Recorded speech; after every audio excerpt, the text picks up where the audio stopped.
नहीं है? अपना तुम लोगों का लाइफ सॉर्टेड है ना, तुम लोगों को सवाल आएगा ही नहीं। चलो फिर आगे चलो। Okay, the second business model is Hindu undivided family, very complex in nature. मतलब हम इसके अगर लीगैलिटीज में जाएंगे तो because this is run by Hindu succession act, वो एक्ट ही अपने आप में, यहां पे आप देख रहे हो ना act, Hindu succession act 1956, this act itself is very complicated act.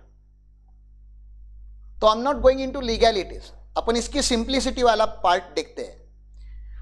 Hindu undivided family का मतलब क्या है कि अभी आपने देखा प्रोप्राइटरशिप या इंडिविजुअल बिजनेस कैसे करता है। आपको नहीं लगता कि प्रोप्राइटर को उसके वाइफ ने सपोर्ट करना चाहिए बिजनेस में? ये करना चाहिए कि नहीं? आपको नहीं लग रहा इसके जो बच्चे हैं उसको भी बिजनेस में सपोर्ट करना चाहिए? तो अगर ये सब लोग मिलकर अगर बिजनेस करेंगे तो इसको प्रोप्राइटरशिप तो बोलेंगे नहीं, फिर इसको क्या बोलना पड़ेगा? HUF, Hindu undivided family. Sir ये हिंदू अनडिवाइडेड फैमिली है तो मुस्लिम अनडिवाइडेड फैमिली का क्या, क्रिश्चियन अनडिवाइडेड फैमिली का क्या? तो ऐसा थोड़ी ना क्या कि फैमिली स्ट्रक्चर में खाली हिंदू लोग काम करते हैं। वैसे ये जो लॉ है वो खाली हिंदू को नहीं लगता, this is also applicable to the Buddhist, Jain and Sikh family. तो हिंदू मेन एक्ट है लेकिन this same act is applicable to Buddhist, Jain and Sikh. But इतना तो क्लियर है, it is not applicable to Muslims and Christian और बाकी जो भी अदर रिलीजन कम्युनिटी है उनके लिए ये एप्लीकेबल नहीं है। तो उनके लिए इनकम टैक्स में जो एक कॉन्सेप्ट है उसको बॉडी ऑफ इंडिविजुअल बोला जाता है। क्या बोला जाता है? Body of individual. यहां तक समझ में आ रहा है? तो that concept is applicable, body of individual, this is applicable for other religion. Okay, HUF is applicable for Hindus, Buddhist, Jain and Sikh. क्या है? फैमिली रन बिजनेस है। HUF को सिंपल भाषा में बोलोगे तो क्या है? Family run business. तो बताइए रिस्क किसकी फिर, अकेले की कि फैमिली की?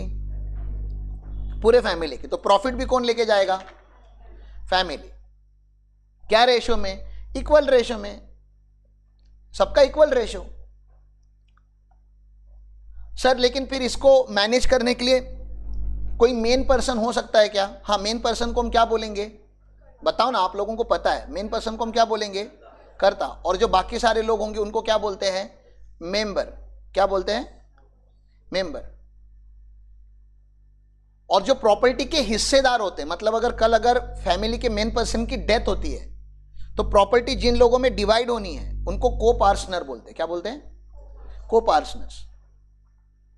तो सर HUF क्यों बनाया जाता है? HUF बनाना चाहिए कि नहीं बनाना चाहिए? बाकी तो यहां पे फीचर्स वगैरह लिखे हैं, लेकिन to start with income tax के एंगल से HUF बनाना चाहिए कि नहीं बनाना चाहिए?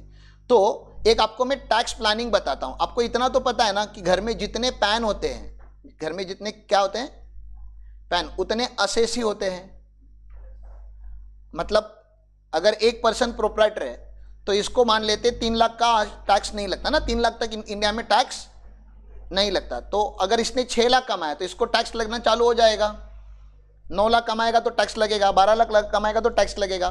तो आपको एक बता रहा हूँ सिंपल सा टैक्स प्लानिंग, समझ में आ रहा है क्या? एक प्रोप्राइटर है, अपने नाम पे उसने 3 लाख रुपया पार्क किया बिजनेस का, अपनी वाइफ के नाम पे 3 लाख रुपया पार्क किया, अपने बेटे के नाम पे 3 लाख रुपया पार्क किया, अपने दूसरे बेटे के नाम पे 3 लाख पार्क किया, अपने बेटी के नाम पे 3 लाख पार्क किया।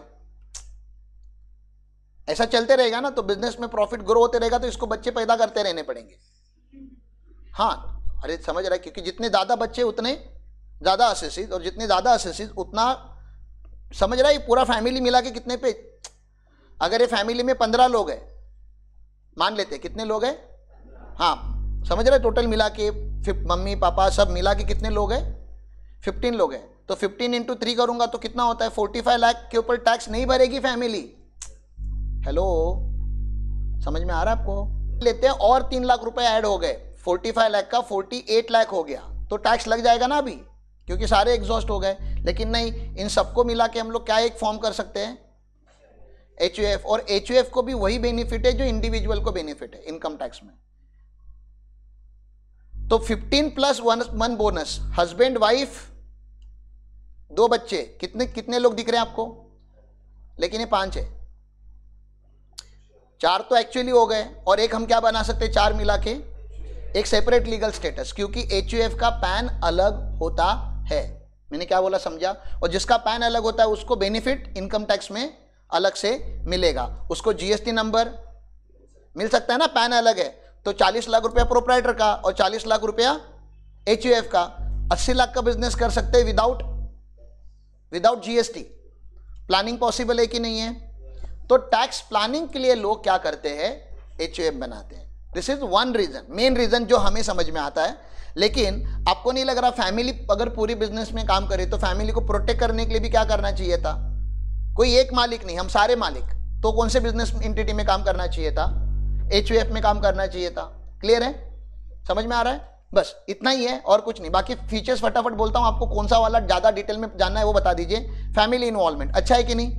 अरे आपका फैमिली पूरा इन्वॉल्व है बिजनेस के अंदर। आपने देखा है ऐसे बहुत सारे बिजनेसेस है, सोनार वगैरह के बिजनेस में आपने देखा होगा होल फैमिली, लोहार के बिजनेस में भी होल फैमिली, होटल्स के बिजनेस में खास करके होल फैमिली। मैं तो बोलता हूं फार्मर का बिजनेस, फार्मर को अगर आप बिजनेस मान लो तो पूरा फार्मर का बिजनेस, फार्मर अकेले थोड़ी ना क्या करता है, होल फैमिली, ठीक है ना। शेयर्ड रिसोर्सेस कैसे होते हैं फिर? अरे शेयर होंगे ना सबके पास, जो अपना अपना बिजनेस में लेकर आ रहे। 2 भाई है तो 2 भाई अलग अलग बिजनेस नहीं कर रहे हैं, दोनों मिलके बिजनेस कर रहे हैं, ठीक है ना। हाई ट्रस्ट लेवल, क्यों? अरे अपने घर के ही लोग हैं ना, घर का पैसा घर में रहे। वो अलग बात है, तुम्हारे बाप को तुम्हारे ऊपर भरोसा नहीं है, वो तुम्हारे कर्म वैसे है, ठीक है ना। ओनरशिप बाय बर्थ, तो घर में अगर नया बेबी पैदा हुआ तो उसको कोई शेयर सर्टिफिकेट वगैरह इशू करना है क्या? नहीं। तो हिंदू सक्सेशन लॉ में there is a Mitakshara law, and Mitakshara law gives you ownership by birth. जैसे आप घर में पैदा होते वैसे ही आपको क्या मिल जाता है, ओनरशिप मिल जाता है। समझ में आ रहा है? तो आपको कुछ अलग से एफर्ट डालने की जरूरत नहीं है, कोई डीड वगैरह बनाने की जरूरत नहीं है। By birth you are member of the family business. Okay, quick decision making, क्योंकि फैमिली वाले लोग ही है। पापा को थोड़ा आवाज ऊपर करके तो बोलना है डिसीजन लेने के टाइम पे, एज कंपेयर टू कंपनी में क्या होता है, BOD, आप BOD में आवाज ऊपर भी करोगे तो दूसरा BOD और ऊपर करेगा ना, वहां पे काउंटर किया जा सकता है। यहाँ पे पापा बोलेंगे तो फाइनल, या मम्मा बोलेगी तो फाइनल, ठीक है ना। करता कि यहाँ पे रिस्पॉन्सिबिलिटी थोड़ी ज्यादा होती है, हेड ऑफ द फैमिली की जो रिस्पॉन्सिबिलिटी होती है वो थोड़ी ज्यादा होती है, क्योंकि आपको पता है ये हर बिजनेस का एक लीडर होना चाहिए। वैसे HUF में भी एक क्या होना चाहिए, लीडर होना चाहिए, जो अल्टीमेट डिसीजन लेता है और जो सबके लिए बेनिफिशियल होते हैं। बिजनेस का कंटिन्यूटी यहाँ पे प्रोप्राइटरशिप से अच्छा है कि नहीं बताओ? यहाँ पे करता कि डेथ होने के बाद भी क्या होगा, बिजनेस कंटिन्यूटी में रहेगा, क्योंकि पैन फैमिली का है, पैन किसी एक पर्सन का नहीं है। जब तक वो फैमिली का को पार्टनर जिंदा है, मेंबर जिंदा है, तब तक वो फैमिली कंटिन्यू चलती रहेगी। जनरेशन टू जनरेशन क्या होता है, ये बिजनेस ट्रांसफर हो जाता है, ठीक है। तो ये हो गए मेरिट क्या है, टैक्स एडवांटेज है। मैंने बताया ना HUF को अलग से क्या माना जाता है, सेपरेट लीगल एंटिटी, तो टैक्स एडवांटेज है। कंटिन्यूअस ऑफ एग्जिस्टेंस, अच्छा ही है ना। अरे अभी तो बताया, डेथ होने के कर्ता की डेथ होने के बाद भी क्या होने वाला है, बिजनेस सेम नाम से कंटिन्यू। लिमिटेड लाइबिलिटी मतलब हर मेंबर की क्या है, लाइबिलिटी लिमिटेड है, क्योंकि बहुत सारे मेंबर है ना। वैसे तो हर मेंबर की अनलिमिटेड है, लेकिन यार कम से कम 1 डिवाइड बाय 5 ना, लाइबिलिटी डिवाइड 5 लोग रहेंगे तो डिवाइड बाय 5। सिंपल सक्सेशन, यहाँ पे बहुत ज्यादा कॉम्प्लिकेशन नहीं है। हिंदू सक्सेशन एक्ट में लिखा गया है कि कैसे प्रॉपर्टी ट्रांसफर होगी, कैसा बिजनेस ट्रांसफर होगा, एवरीथिंग इज डिफाइंड। थोड़ा कॉम्प्लिकेटेड है क्योंकि हमारे हिंदू स्ट्रक्चर में फैमिली का स्ट्रक्चर ही बहुत कॉम्प्लिकेटेड है। लॉ कॉम्प्लिकेटेड नहीं, लॉ बहुत आसान है। ये फैमिली बनाने वाले लोग नहीं क्या, 1 बीबी 2 बीबी, फिर लेजिटिमेट बच्चे, इलेजिटिमेट बच्चे, अरे ऐसा बहुत कुछ होता है ना अपने फैमिली स्ट्रक्चर्स में, ठीक है ना। तो उसके वजह से it becomes very complicated. Demerit देखते हैं, कॉम्प्लेक्स मैनेजमेंट। डिसीजन कौन लेगा फैमिली में? आपको लगता है करता है डिसीजन लेता है? करता 92 ईयर ओल्ड है, अभी जिंदा है, हो सकता है ना ऐसे, लेकिन 92 ईयर ओल्ड है, 15 साल से बेड रिडन है, जिंदा है, नाम के लिए अभी भी वही करता है। क्या लगता है वही डिसीजन लेता होगा सारे? नहीं। तो 5 भाई है, अभी 5 भाई में डिसीजन कौन लेगा? मतलब उस करता के 5 बच्चे हैं, कौन डिसीजन लेगा? कौन लेना चाहिए? एल्डर वन दारू पी के खराब हो गया, किडनी खराब है उसकी, किडनी खराब है तो दिमाग भी खराब है, हो सकता है कि नहीं? सबसे छोटा है वो MBA करके आया है, बिजनेस में स्मार्ट है, लेकिन सबसे छोटा है करके उसकी फैमिली में वैल्यू नहीं है। तो आपको नहीं लग रहा कोई मतलब कोई फिक्स स्ट्रक्चर नहीं है। बहू आई है घर में, क्या है, बहू, बहू समझता है ना, डॉटर इन लॉ आई है, वेरी स्मार्ट, आपको लग रहा है उसके हाथ में डिसीजन मेकिंग दे देंगे ये लोग? इन 5 लोगों से तो वो स्मार्ट है, but they will not give the power to her, क्योंकि वो इस खानदान की नहीं है, ईगो बीच में आ जाएगा। तो ये कंपनी होती तो कुछ फर्क पड़ता है क्या? इस खानदान की है कि नहीं है, इस खून की है कि नहीं है, बहू है कि बेटी है? तो there the management is professional. तो अगेन सी, अच्छा भी है और बुरा भी है ना। अच्छा बुरा हम कंपैरिजन में करते हैं, 2 चीजें रखेंगे सामने तो आपको चेक करना है कि which structure is better structure, ठीक है? तो कॉम्प्लेक्स मैनेजमेंट है, ग्रोथ चैलेंज, एक ही फैमिली है, हाँ, फैमिली के अपने खुद के लफड़े सॉल्व नहीं होते, बिजनेस को कहां से ग्रोथ पे लेकर आएंगे? तो आज अगर कोई एक बहुत बड़ा बिजनेस है, करोड़ों का हो गया और एचयूएफ स्ट्रक्चर में, ऐसे भी नहीं देखा गया है। अगर क्योंकि फैमिली के अपने ही, अब तुम लोग भी तो फैमिली से ही बिलोंग करते हो ना, देखो ना अपने घर में कितने तेजस्वी लोग हैं, और सोचो इन सबको मिलकर अगर मैं एक बिजनेस रन करूंगा बहुत बड़ा, तो ये कितने कोऑपरेटिव। आप अपने लेवल से दुनिया को जज करो। तो that's a problem. Navigating tax regulation, understanding and complying with HUF specific rules can be complicated. मैंने जैसे बताया, it's not that easy. Tax law में HUF is very complicated structure. Internal conflict हो सकते हैं क्या?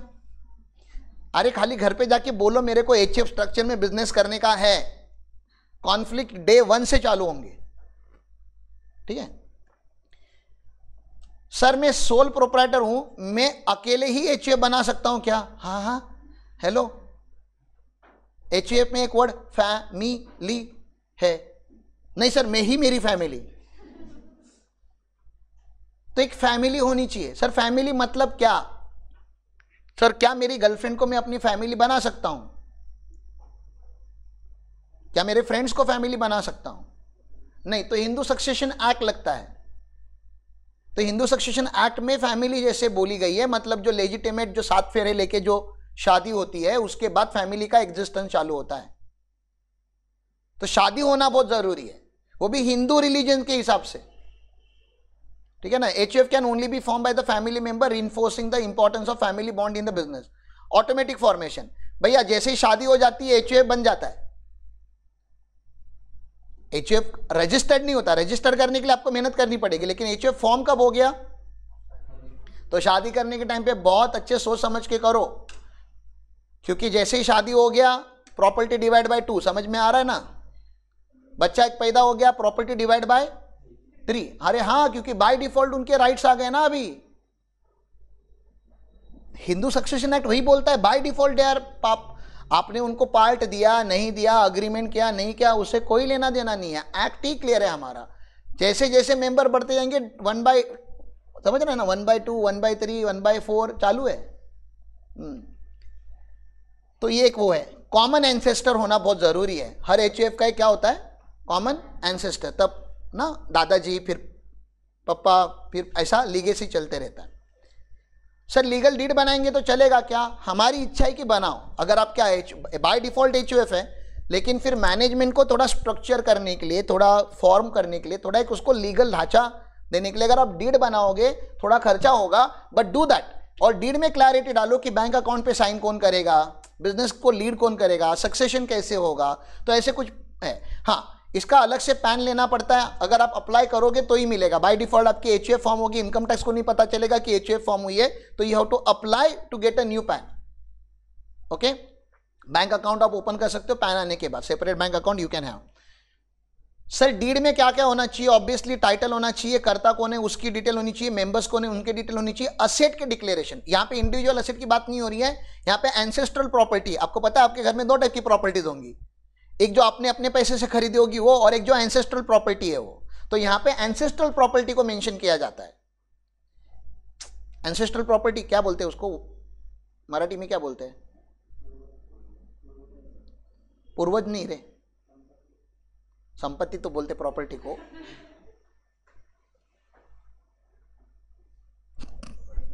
तुम लोगों का मराठी मेरे से खराब है। एंसेस्टर मतलब समझ रहा है, आपने खरीदा नहीं है, बाप दादा की जो जायदाद है ना, वो जो चलते जा रही है आगे आगे आगे, उसको क्या बोलते हैं? Ancestral property. ओके, उसके ऊपर सबका हक है, पूरे फैमिली का हक है। मैंने अगर अपने पैसे से कुछ बनाया होगा, मैंने अलग से, मेरे मेहनत से मैंने लिया है, और कल अगर हमारे एचएफ का पार्टीशन होगा, बंटवारा होगा, तो क्या मेरी इंडिविजुअल प्रॉपर्टी भी डिवाइड होगी? अरे आप समझ रहे मेरा सवाल क्या है? तो क्या डिवाइड होता है? जो एंसेस्ट्रल प्रॉपर्टी है वो डिवाइड होता है। मैंने अगर अलग से कुछ अगर परचेस किया है तो वो डिवाइड नहीं होता। तो इसलिए डीड में एंसेस्ट्रल प्रॉपर्टी का डिक्लेरेशन होना बहुत जरूरी कि क्या एंसेस्ट्रल है, क्योंकि कल अगर जब डिवाइड होगा, क्या मतलब फैमिली का जो हक आएगा वो एंसेस्ट्रल प्रॉपर्टी के ऊपर आता है। ओके, कैपिटल कंट्रीब्यूशन अगर होगा, मेंबर्स ने अगर किया होगा तो लिखा होगा तो अच्छा है, डिस्प्यूट नहीं होगा। नहीं तो कल आके कोई भी बोलता है मैंने बिजनेस में 25 लाख लगाए, भाई लगाए तो कहीं पे अग्रीमेंट वगैरह होगा तो अच्छी बात है, अकाउंटिंग होगा तो, होता नहीं है वो अलग बात है। एचयूएफ में कोई अकाउंटिंग, कोई अग्रीमेंट, कोई ये सब डॉक्यूमेंट मेंशन नहीं होता, लेकिन हमने बोला है कि अगर करोगे तो बाबा चलेगा ये, ठीक है ना।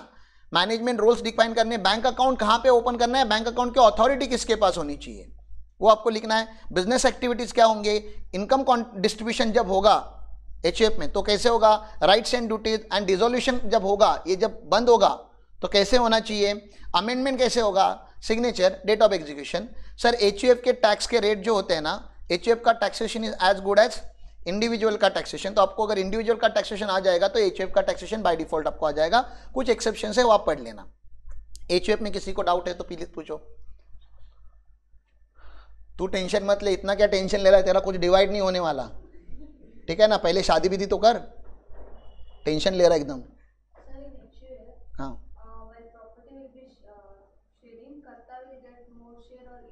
equal share. Hindu Succession Act you have to go through. Every member has a equal share. Now when I say equal share, there is a lot of complexity. Equal share मतलब grandfather died, he had 3 sons and 1 daughter. 3 sons, 1 daughter. After 2005, daughter has equal right. So father's property will be divided into 1/4, 1/4, 1/4. Now imagine one brother has died and he has 2 sons. Now the property will not be divided by 1/4 because his share will be divided by further 2. Understood? So earlier it was 1/4, 1/4, 1/4. Now because one more lineage is there, so 1/4 ka 1/2, 1/2. So the first son will get 1/8, the second son will get 1/8, and this brother and sister will get 1/4, 1/4, 1/4, 1/4. थोड़ा maths है, but when I say equal, it's not that everybody in the family will get equal. We have to say the lineage level. That level will get equal. Understood? That level. So दादाजी चला गया तो पप्पा, चाचा, आत्या, क्या बोलते हैं उसको, बुआ ना, ये लोगों को क्या मिलेगा, इक्वल। फिर और एक जनरेशन नीचे जाएगा तो उसका फर्दर डिवीजन, और जनरेशन नीचे जाएगा division.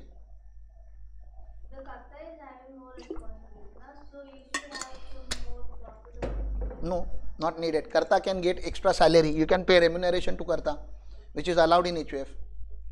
Karta is taking more responsibility, he is the leader of the family, he is taking more decisions, he has to involve, somebody has to take the lead. He is not doing for self, he is doing for the family. That's the reason we call him Karta. So property के में he has equal right, but remuneration wise he can charge more. Any other thing? Huh? Yes, yes.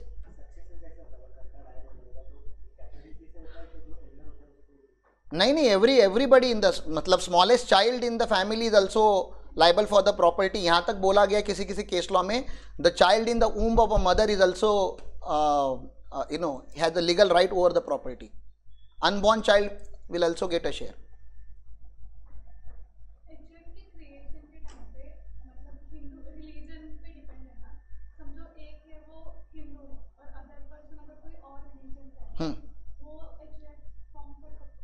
हाँ कर सकते हैं, they can form, हाँ कोई भी कर सकते हैं, हाँ आइडियली जो मेल होता है, मेल डोमिनेंस सोसाइटी हमारी इंडिया की, तो मेल का जो रिलीजन होता है वो अडॉप्ट होता है, but they can decide that which succession they wanted to continue. Again you will study that in your LLB में है कि ये क्रॉस रिलीजन को लॉ कैसे एप्लीकेबल. तो 1 क्रिश्चियन 1 हिंदू, तो क्रिश्चियन प्लस हिंदू का अगर शादी होता है तो सक्सेशन कैसे एप्लीकेबल होगा उसका है, but we are not going into that. Yes, because I'm not talking about succession now. I'm talking about HUF as a business structure. Succession itself is a very, then we are going into Hindu Succession Act, Christian Act, Muslims Act. तो every religion got their own act. तो आपको law पढ़ना पड़ेगा फिर welcome to LLB. और सच में पढ़ना पड़ेगा. It's not easy, I am telling you ना, इट्स नॉट ईजी. मैंने रीड किया है, इट्स नॉट ईजी. बहुत सारे कॉम्बिनेशन बनते हैं क्योंकि हम ह्यूमन है ना, और ये ह्यूमन ओरिएंटेड है, तो ह्यूमंस बहुत तेजस्वी होते हैं. बिजनेस लीगल एंटिटी को लेके if you have any question then ask, so that it will become a relevant question.